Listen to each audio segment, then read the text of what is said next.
How you guys doing?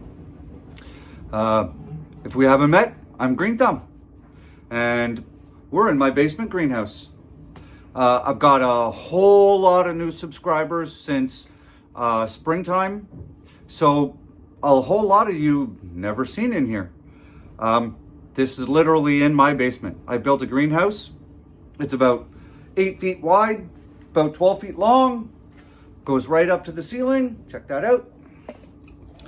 We have 3 full spectrum LED lights in here. We have that one there that you guys can see, that one there. We have another one up over there. Yep, see there's 2. And there's my big monster one right up there. That one's like 3,800 LED bulbs or something. It's big, it'll blind your eyeballs.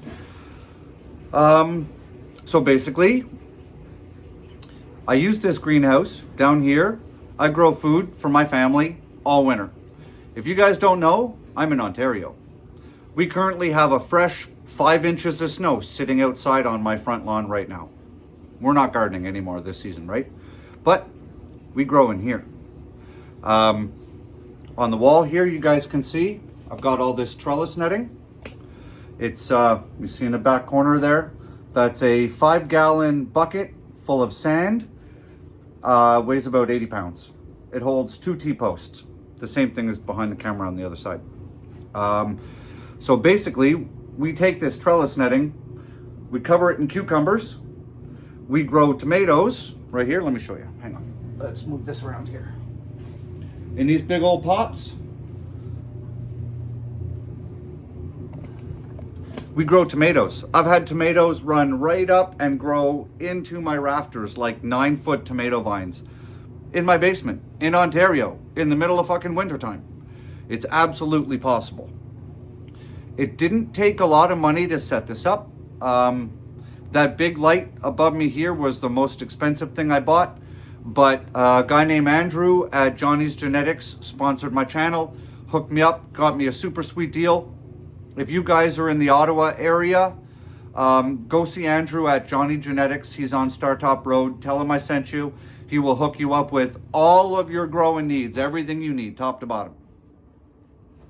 So basically today, it's November 30th, 2025, 30th or 31st. Doesn't make a difference. Doesn't make a difference. And I got to clean up this space. So basically what I do is I grow food in here all winter time. We're going to grow peppers and tomatoes and cucumbers and lettuce and green onions and herbs and a bunch of stuff to consume over winter.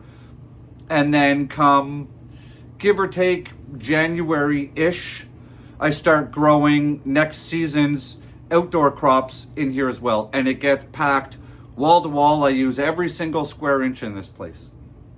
Realistically, I need to make this bigger, but that's just because I grow way too much stuff. So we got to clean this place up.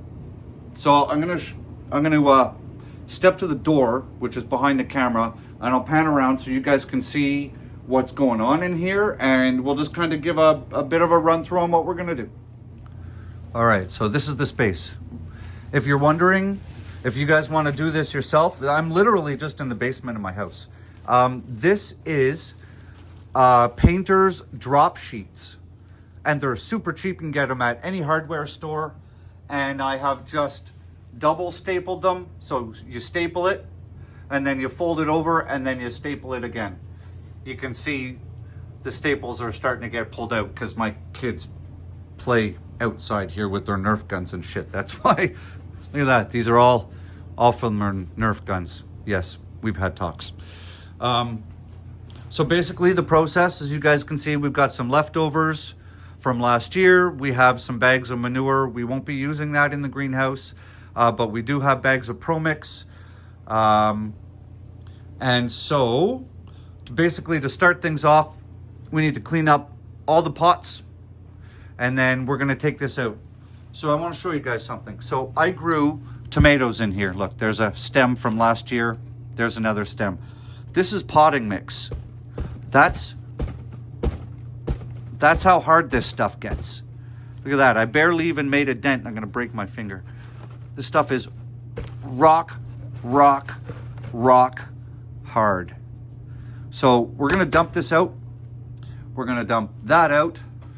And then basically we're just gonna sweep everything, get everything nice and clean, pull all the plastic sheeting up off the sides. We're gonna sweep this whole place front to back.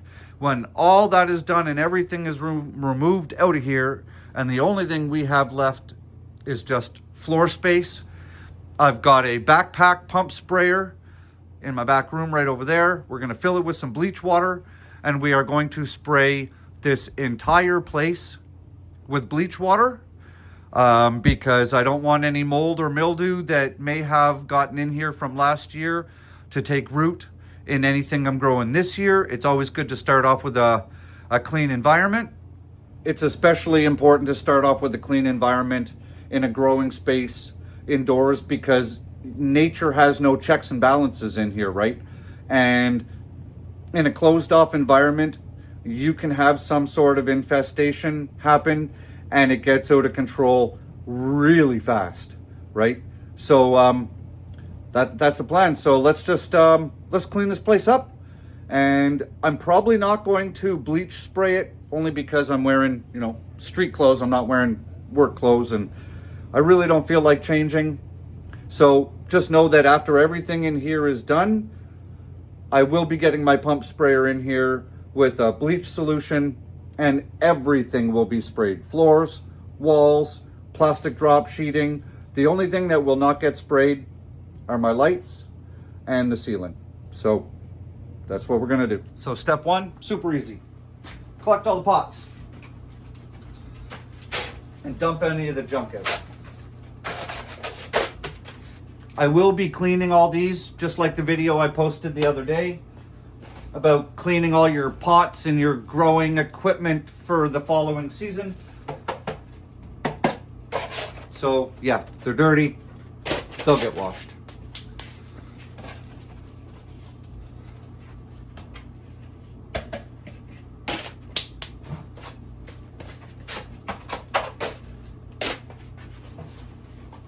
If you're wondering why I have these on the pots, where's the camera? If you're wondering why these are on here, it's because I had my weed plants in here and I use these pipe cleaners to do my low stress training on my weed plants. If you guys are into weed and not necessarily into growing, stick around. I will be ordering new seeds. We are doing new plants this year, and I'll show you everything you need to know.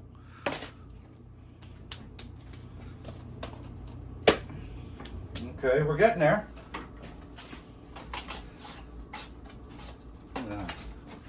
Doesn't take long once you get moving.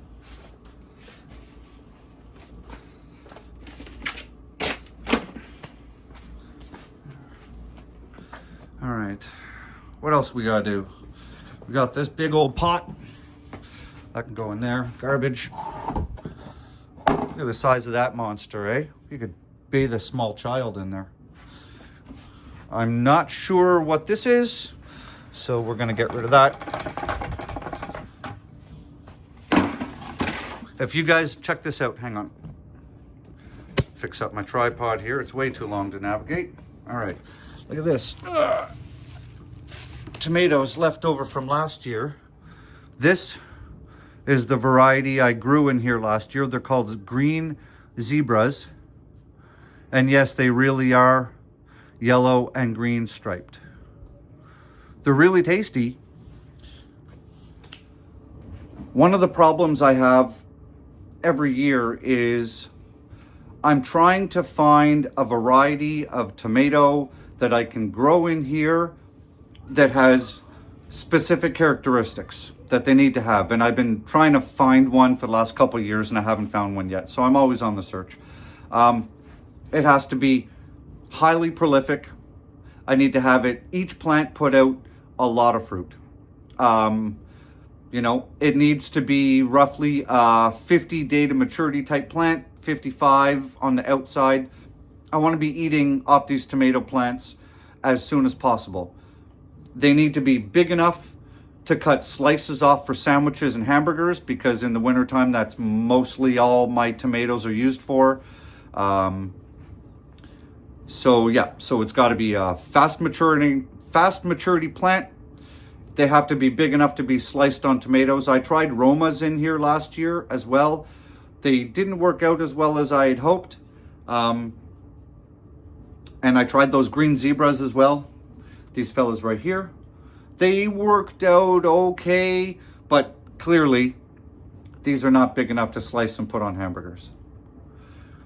So we're gonna try a couple new varieties this year. Cherry tomatoes actually though, they do really well down here. The only problem I end up with cherry tomatoes is the plants grow so damn fast that last year, like I'm not even joking, and the year before, I've had tomatoes grow literally all up into my ceiling. And then it just becomes a logistical nightmare because they end up above the lights. So they're actually not getting any direct light.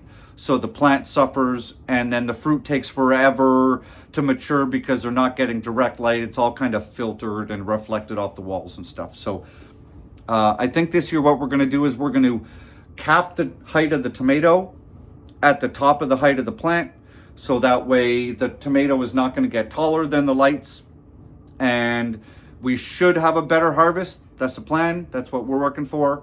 So we'll see how that goes. Yeah. What do we got? Got to get this out of here.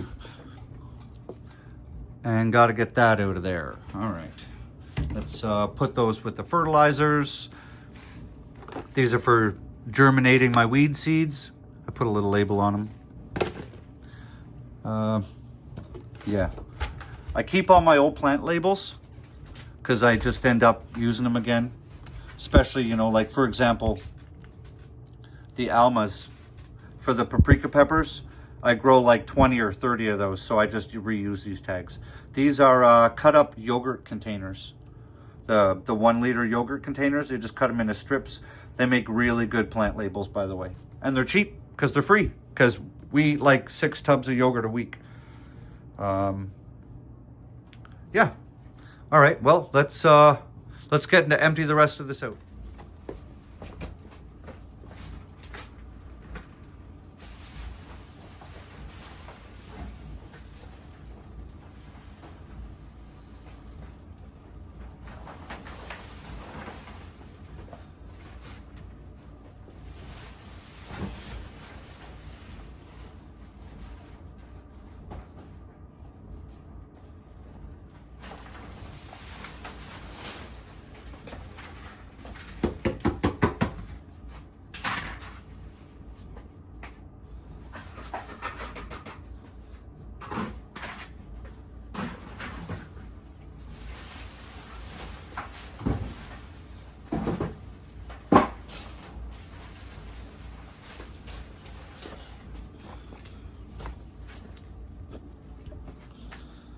So I'm gonna get the bags of ProMix out of here. Those were on sale. I stopped using ProMix because we were having problems with them in previous years. They were full of pests. But last year I tried a new product called Sunshine Mix that I had actually used the year before, got good results with it. And last year there was some sort of contamination in the Sunshine Mix, and I lost probably several hundred plants because of it. In little grow cells, they would sprout and then they would just fucking die. So there was something in that Sunshine Mix. So I'm very hesitant to use it again. So I've had to come back to ProMix. Not my first choice. It used to be my first choice. Then they stopped with the control measures and there was all kinds of live pests in it that I'm not going to tolerate, but looks like I'm back to it again. So if you wonder what I'm going to be growing in this year to start, ProMix Premium. All right, well, we're getting there. I'm going to shut the camera off. We'll get the rest of this crap out of here and we'll see what it's like. When I said my kids shoot Nerf darts down here, I really wasn't kidding.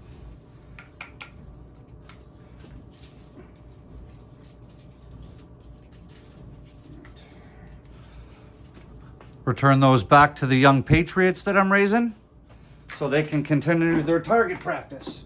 as long as their target practice is not the walls of my greenhouse.